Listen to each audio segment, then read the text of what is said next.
हमू पक्षी। नमस्कार, जय जगन्नाथ सांग माने मो चैनल गोटे नुआ ब्लॉग को मो मानस आपन पुणी थे स्वागत जनाऊँगी।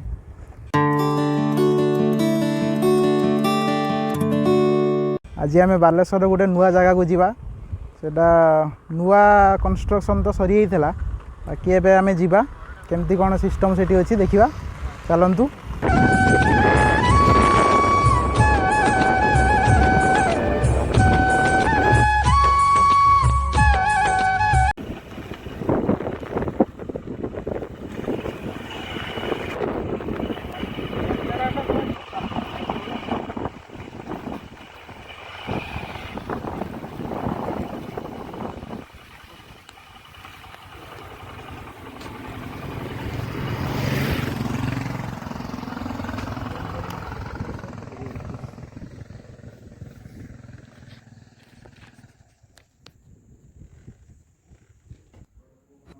वाटर पार्क पूर्वरु प्रभु सिद्धिविनायक मंदिर अवस्थित। आपण जदि वाटर पार्क बुलिबा पई आसुचंती ताहले प्रभु सिद्धिविनायक मंदिर परिदर्शन करिपारिबे। बहुत सुंदर परिवेश, अति मनलोभा दृश्य।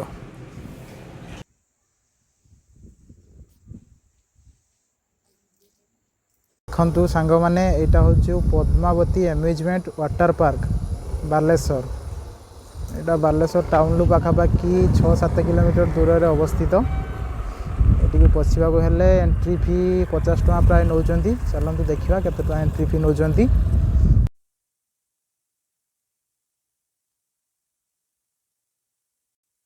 एंट्री फी केते मैडम?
मौसा आपण ना कौन कहतु?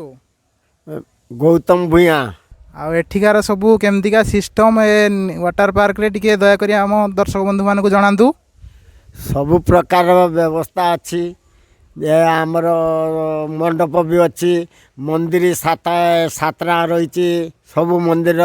महादेव मंदिर आउ विभिन्न प्रकार मंदिर रही आमर शिरणी साई अच्छी। ये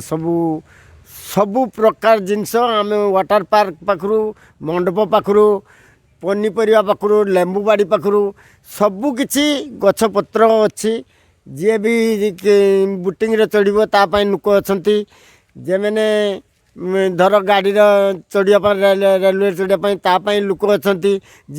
गाड़ी बुलिकी सबुआड़े देखापी चाहिए से व्यवस्था भी अच्छी सबु प्रकार व्यवस्था कराई रही सबू प्राय 4-5 लोक खटिकी चलती पूरा प्राकृतिक सौंदर्य भरपूर पुणी आर्टिफिशियल भी डिजाइन कराई ता सांग मंदिर भी रोचे ना आज्ञा एबे पर्यंत तो टोटाली सब कंप्लीट है नहीं आहुरी किछि दिन लागिवो टोटाली कंप्लीट होबा पई मासे भितरे हे जिवो सब कंप्लीट ठीक अछि मौसा धन्यवाद पर्यटक मानक पई एठारे बोटिंग रो सुविधा मध्य रही लाइफ जैकेट पिंधि पर्यटक माने एठारे सुरक्षित भाव में बोटिंग मध्य करि परिबे।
देखु सांग मैंने आम तो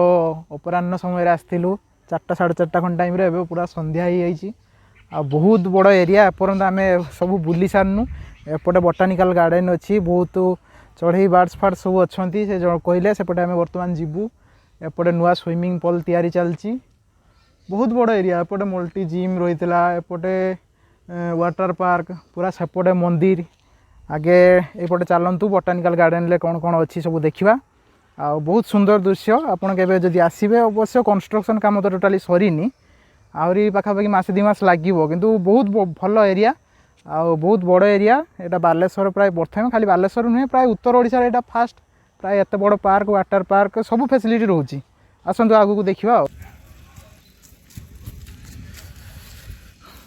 एनिमल हाउस बोटानिकल गार्डन को रास्ता एपटे चलतु जीवा देखंतु सांग माने एठी विभिन्न प्रकार चढ़ई अच्छा देखंतु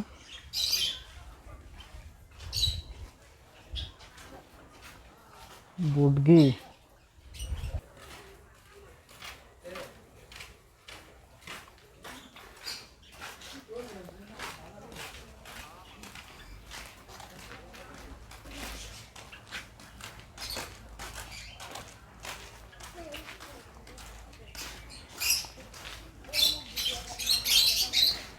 तार जाली दे देइचंती क्लियर देखा जाऊ नहीं देखंतु टिके टिके देखा होची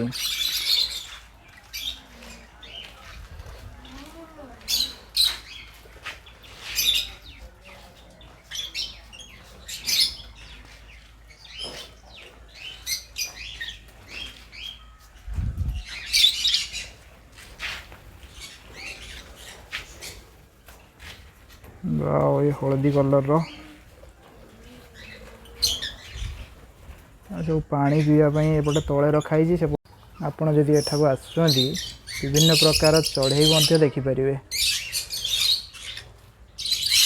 एत सुंदर माठिया घर कराई से माठिया भितर रोचंती बहुत सुंदर एमु पक्षी देखंतु एमु पक्षी छोट छोट होइजंती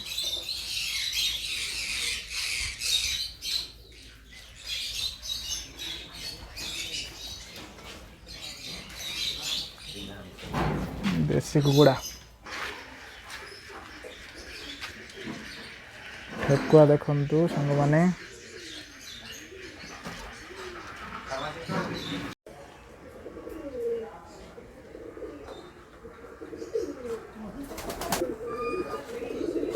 बहुत टाइप रे सब पक्षी रखाई सब पक्षीर ना तो मु भी जाने देखु आपण मैंने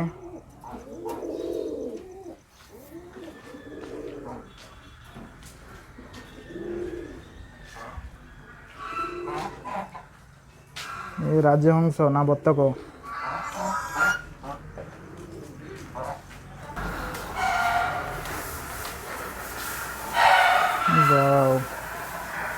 एपटे गाई भी रखाई घोड़ा भी एपटे रखाई सब फ्यूचर गोटे डायरी फार्म प्लानिंग रे भी रही एपटे सब नुआ कंस्ट्रक्शन वर्क काम चली सरी नाईटा ये काम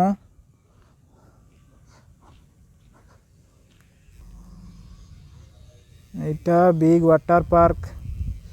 ये भी काम चली एटा लागिवो कंप्लीट होगा और 2 मास खंडे लागिवो देखंतु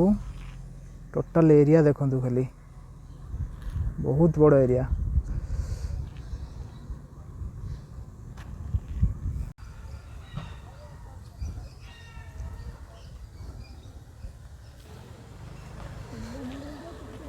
तो सांग माने आमे वर्तमान ओवरऑली पार्क टी बुली सारीचु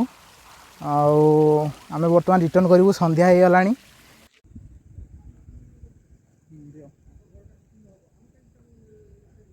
टोटाल कंस्ट्रक्शन काम सरी ना 50% पाखापाखि सरी आपड़ से 50% काम जो सरी आप आसिक भी बुली पारे भल जगह अच्छी भल परिवेश अच्छी बहुत सुंदर लगुच आपड़ बालेश्वर पाखापाखि 6-7 किलोमीटर बाट हम प्रूफ रोड गोटे नुआ कम तैयारी चलती सेपटे आसीपारे कि ना गड़गड़िया छकू आपड़ बंका खजूर छक देकी रसालपुर लाइन भी आसीपारे बहुत सुंदर परिवेश एंट्री फी 50 टका नौ गोटे पर्सन पिछा आप एंट्री करेंगे टोटाली कंस्ट्रक्शन काम सरिया आहरी गोटे वर्ष पाखापाखि समय लगे जहाँ बुझिलु उत्तर ओडिशार सबुठु बड़ वाटर पार्क कि सबू ओवरऑली बहुत ता भितर रोच डिवाइडेसन होगी बहुत बड़ पार्क कहवाई भी चलो कहले चलो तेणु आप आसतु के जब बुलिए बहुत सुंदर परिवेश देखिए आउ मो भिडियोटा जब आपको भल लगी तो आप दयाकोरी लाइक करेंगे कमेंट करेंगे आउ शेयर करेंगे बहुत मात्रा शेयर करूँ जहाँकि फल आप वाटर पार्क विषय बहुत आम दर्शक बंधु जो अच्छा जानीपारे मो चैनल टी सब्सक्राइब करूँ पुणी देखा गोटे नुआ भिडियो नुआ ब्लॉग नुआ डेस्टिनेशन रे।